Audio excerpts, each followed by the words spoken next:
If you need to update your phone number on your Capital One account, follow these simple steps to ensure your information is current and secure.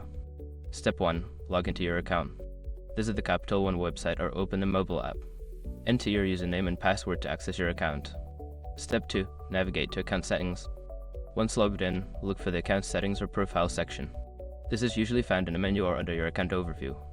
Step 3. Select Contact Information. In the Account Settings, find the option for Contact Information or Personal Information. Click on this to view your current phone number details. Step 4. Update your phone number. Locate the phone number field and enter your new phone number. Make sure to double check for any errors before proceeding. Step 5. Save changes. After entering your new phone number, look for a Save or Update button. Click this to confirm your changes and ensure your new number is recorded.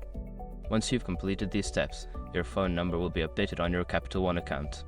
If you encounter any issues, consider reaching out to customer support for assistance.